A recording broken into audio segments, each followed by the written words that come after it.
Bismillahirrahmanirrahim. Assalamualaikum warahmatullahi wabarakatuh. Hai teman-teman semua, apa kabar hari ini? Semoga dalam keadaan sehat walafiat. Baik teman-teman, tahu nggak teman-teman, pada zaman Rasulullah SAW, beliau memiliki banyak sekali sahabat yang rela berkorban membantu Rasulullah SAW berdakwah di jalan Allah. Dan tahu nggak teman-teman, siapa aja nama sahabat-sahabat tersebut?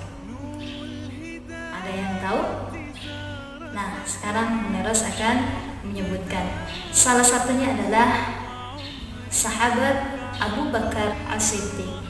Nah teman-teman, sekarang Bunda Ros akan cerita nih tentang sahabat Rasulullah yang bernama Abu Bakar As-Siddiq. Teman-teman, Abu Bakar As-Siddiq bernama asli Abdullah bin Abi Quhafah. Beliau biasa dipanggil dengan Abu Bakar karena beliau merupakan salah satu sahabat yang paling duluan melakukan amalan-amalan kebaikan di antara sahabat-sahabat yang lainnya. Beliau lahir pada tahun 572 Masehi dan wafat 634 Masehi. Beliau merupakan salah satu khalifah pertama yang menggantikan kepemimpinan Rasulullah SAW setelah Rasulullah SAW wafat. Abu Bakar As-Siddiq, tahu nggak teman-teman, beliau menjadi khalifah sangat singkat sekali, hanya 2 tahun 2 bulan 14 hari sebelum beliau wafat dikarenakan sakit. Dan beliau juga adalah pemeluk awal agama Islam teman-teman, yang pada saat itu banyak orang-orang yang tidak mempercayai ajaran Islam yang dibawa oleh Rasulullah SAW. Tapi Abu Bakar menjadi salah satu sahabat yang pertama sekali mengikuti ajaran Rasulullah SAW.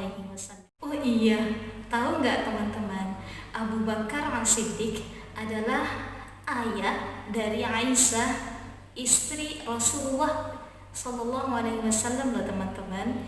Dan Abu Bakar merupakan sahabat yang sangat terkenal lembut hatinya tapi tegas. Beliau sangat setia kepada Rasulullah SAW. Hingga suatu ketika Rasulullah SAW ingin dibunuh oleh kaum kafir Quraisy pada malam itu. Tapi Rasulullah SAW diperintahkan oleh Allah untuk hijrah ke Madinah. Nah, pada saat itu Rasulullah mendatangi rumahnya Abu Bakar As-Siddiq untuk mengajak Abu Bakar As-Siddiq berhijrah ke Madinah bersama Rasulullah SAW. Pada malam gelap gulita sebelum fajar, Nabi Muhammad SAW beserta Abu Bakar As-Siddiq keluar dari rumah secara diam-diam tanpa sepengetahuan daripada kelompok kafir Quraisy yang ingin membunuh Rasulullah SAW tersebut. Nabi dan Abu Bakar keluar diam-diam teman-teman, pergi dari kota Mekah secara diam-diam pada malam hari, sampai mereka bersembunyi di Jabal Sur. Di situ terlihat sekali kesetiaan dan pengorbanan Abu Bakar As-Siddiq. Di situ sebelum memasuki Gua Sur, itu Abu Bakar tidak mendahului Nabi Muhammad teman-teman.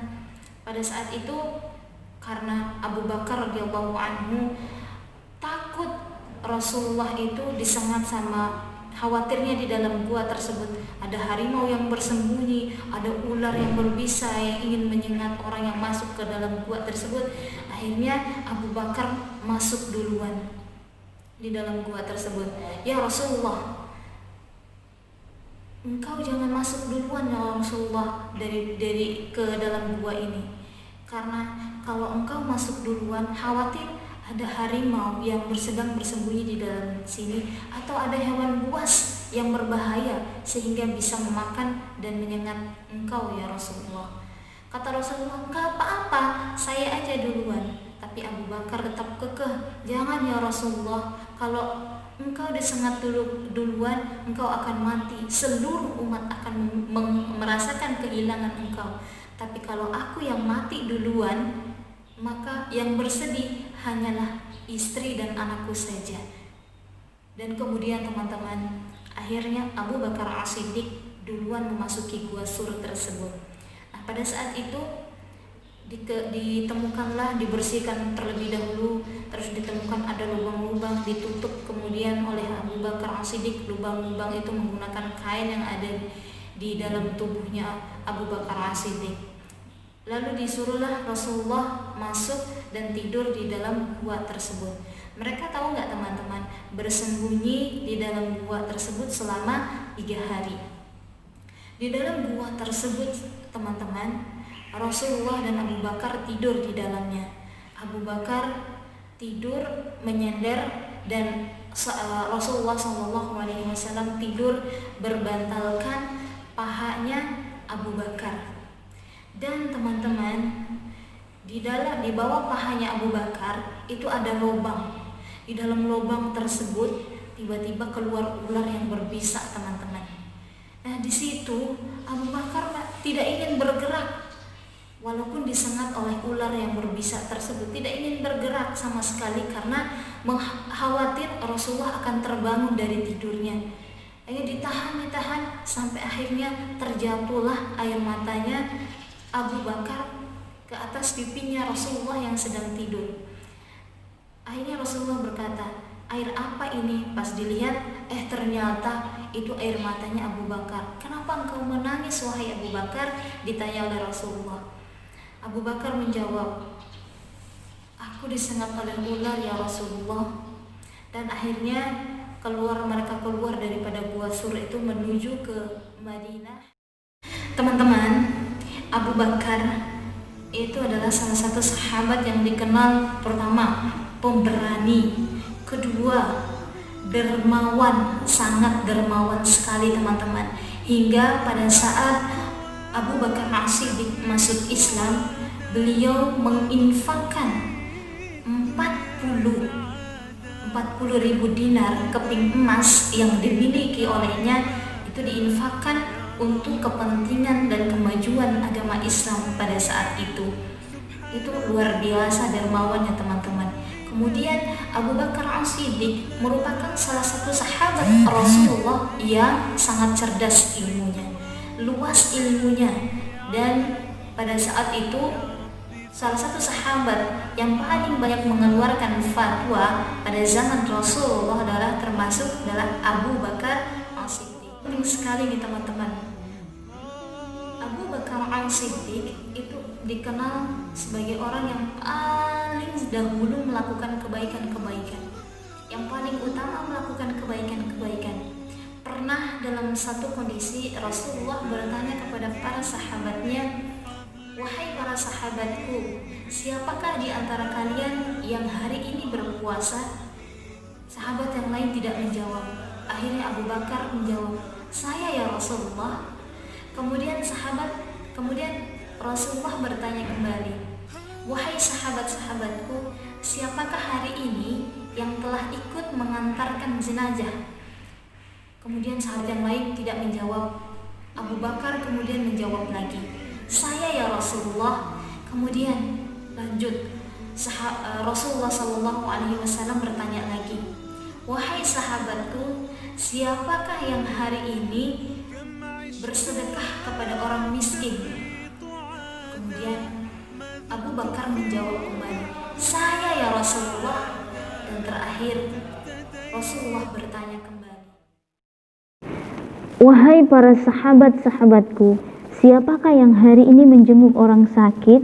Kemudian sahabat pun kembali tidak menjawab. Dan Abu Bakar kembali menjawab, saya ya Rasulullah.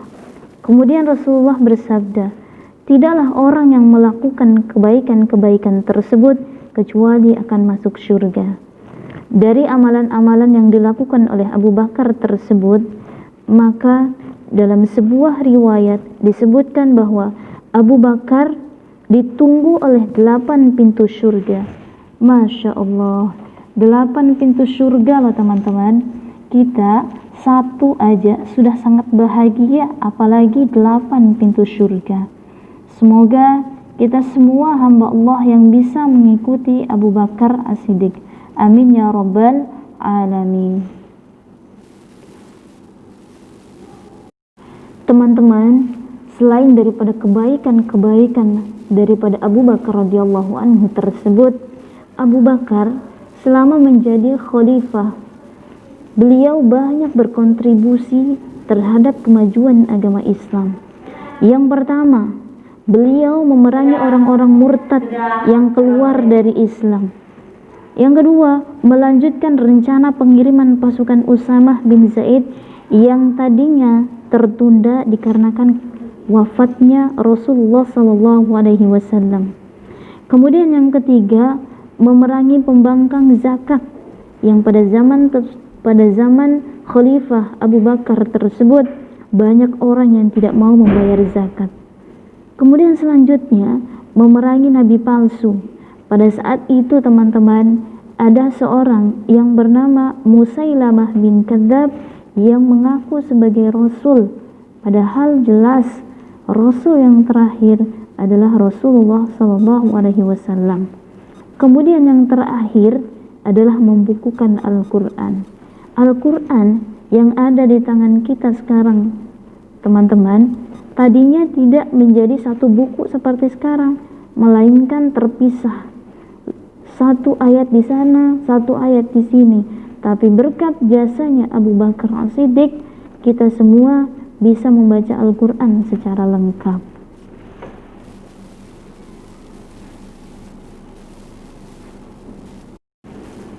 Teman-teman semua sahabat Abu Bakar adalah sahabat sekaligus murid dari Rasulullah SAW.